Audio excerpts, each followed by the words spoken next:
Assalamualaikum warahmatullahi wabarakatuh. Perkenalkan, nama saya Lingga Gustiani, NIM 24531100. Matkul, materi dan pembelajaran PAI di SD. Materi yang dijelaskan tentang sholat dari buku Fikih Ibadah. Bismillahirrahmanirrahim. Wa ma umiruhu illa liya'budullaha mukhlisina lahuddina hunafa wa yuqimuna sholata wa yutuz zakat wa zalika dinu qayyimah. Yang artinya, padahal mereka tidak disuruh kecuali supaya menyembah Allah dengan memurnikan ketaatan kepadanya dalam menjalankan agama yang lurus, dan supaya mereka mendirikan sholat dan menunaikan zakat, dan yang demikian itulah agama yang lurus. Quran Surah Al-Bayyinah ayat 5. Asbabun Nuzul Quran Surah Al-Bayyinah ayat 5. Surah Al-Bayyinah secara umum turun untuk melaksanakan sikap orang-orang ahli kitab dan kaum musyrik yang menolak kebenaran meskipun telah datang bukti yang nyata, yaitu Nabi Muhammad SAW dan Al-Quran. Ayat kelima menjelaskan bahwa sebenarnya Allah tidak memerintahkan sesuatu yang rumit kepada mereka. Mereka hanya diperintahkan.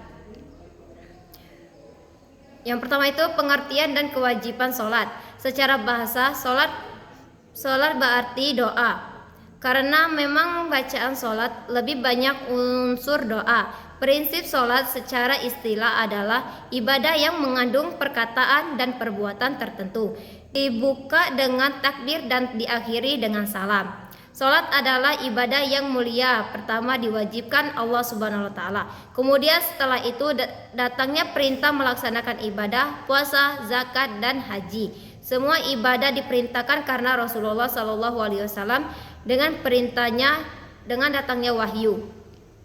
Tujuan dan kedudukan sholat. Tujuan dan kedudukan sholat. Mengerjakan sholat adalah sebagian mewujudkan dalil, yakni yang telah ditanamkan di dalam haji orang yang mengerjakannya, dan menjadi bukti bahwa ia meyakini bahwa dirinya sangat tergantung kepada Allah. Oleh karena itu, seorang berusaha sekuat tenaga untuk melaksanakan perintah-perintah Allah dan menjauhi larangan-larangannya sesuai bacaan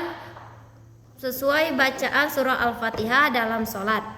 Tunjukkanlah kepada kami, wahai Allah, jalan yang lurus, yaitu jalan orang-orang yang telah Engkau anugerahkan nikmat kepada mereka yang sesat. Selanjutnya itu cara melaksanakan sholat. Sholat dipandang dengan memenuhi syarat-syarat dan rukun-rukun, melepas dari hal-hal yang membatalkan sholat. Cara-cara pelaksanaan sholat secara rinci tidak disebutkan dalam Quran.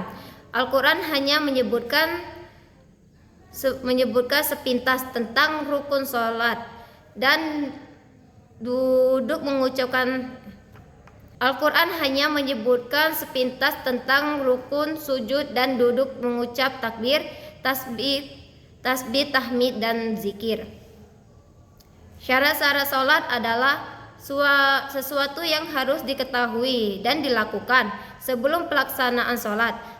Terpenuhi dan tidak terpenuhi, maka sholat dikerjakan tidak sah.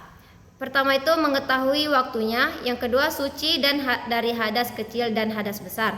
Yang ketiga itu suci badan, pakaian, dan tempat yang digunakan untuk salat. Yang keempat itu menutup aurat. Yang kelima menghadap kiblat.